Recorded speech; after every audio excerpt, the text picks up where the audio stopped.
Bapak, Ibu, Saudara dan Saudari yang terkasih dalam Tuhan Yesus.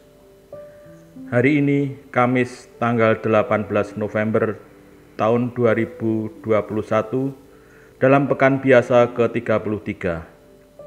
Peringatan Fakultatif Gereja Basilik Santo Petrus dan Paulus Rasul. Dengan saya, Robertus Sugeng Riyadi, dari Stasi Santo Yohanes Maria Vianney, Paroki Santo Stefanus, Surabaya. Marilah kita berdoa. Dalam nama Bapa dan Putra dan Roh Kudus. Amin.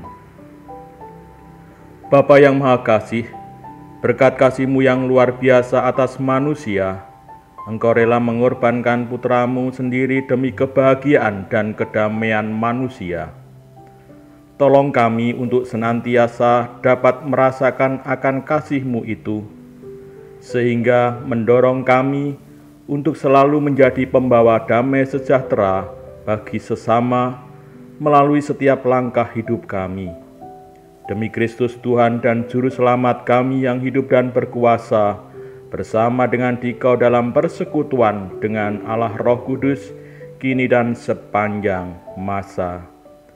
Amin. Inilah Injil suci menurut Santo Lukas. Dimuliakanlah Tuhan. Lukas bab 19 ayat 41 sampai dengan 44. Pada waktu itu, ketika Yesus mendekati Yerusalem dan melihat kota itu, Ia menangisinya, katanya, "Wahai Yerusalem, alangkah baiknya andaikan pada hari ini juga engkau mengerti apa yang perlu untuk damai sejahteramu. Tetapi sekarang hal itu tersembunyi bagi matamu. Sebab akan datang harinya, musuhmu mengelilingi engkau dengan kubu, lalu mengepung dan menghimpit engkau dari segala jurusan. Dan mereka akan membinasakan engkau beserta semua pendudukmu.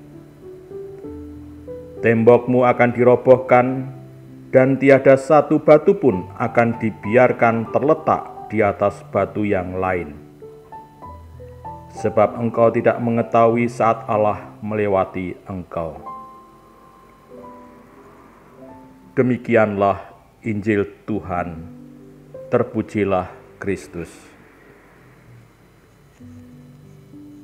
Alangkah baiknya andaikan pada hari ini juga engkau mengerti apa yang perlu untuk damai sejahteramu.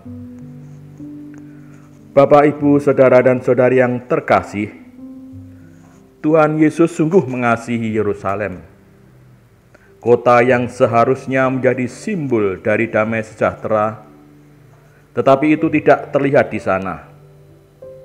Yesus menangisi situasi ini karena begitu cintanya dan kerinduannya untuk melihat Yerusalem yang penuh dengan damai sejahtera.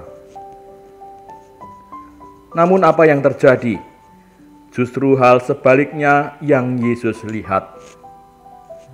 Di kota Yerusalem banyak dihuni oleh orang-orang yang selalu diselimuti oleh ambisi-ambisi pribadi yang terkadang mengabaikan kepentingan orang lain.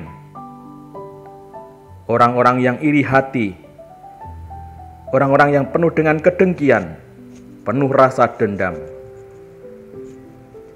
Yesus tidak melihat situasi, kondisi yang menggambarkan damai sejahtera di kota Yerusalem, yang seharusnya menjadi kota damai sejahtera sesuai dengan namanya. Pertanyaannya, bagaimana dengan pribadi kita? Sudahkah kita menjadi pribadi yang mencerminkan dan memancarkan damai sejahtera? Menjadi pribadi yang damai akan terasa sulit manakala kita tidak senantiasa mengarahkan hati pada Allah yang sebagai sumber damai sejahtera.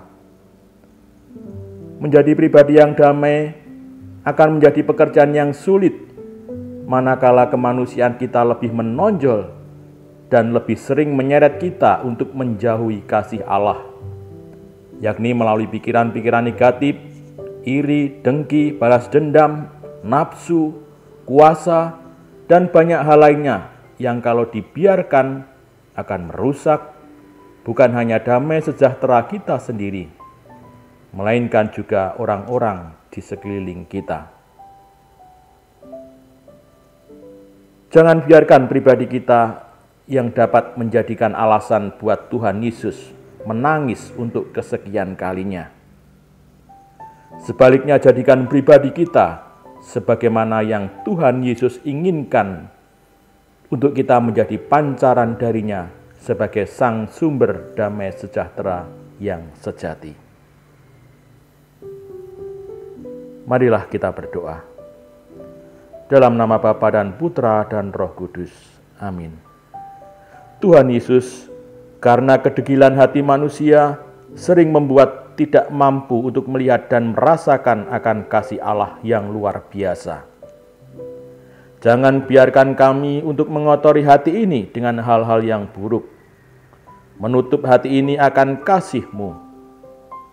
Jadikan hati kami sebagai tempat untuk Allah senantiasa bersemayam, sehingga kami senantiasa boleh memancarkan akan kasih-Mu sebagai sumber damai sejahtera yang sejati. Demi Kristus Tuhan dan Juru Selamat kami, kini dan sepanjang segala masa. Amin. Berkat Tuhan menyertai kita semua.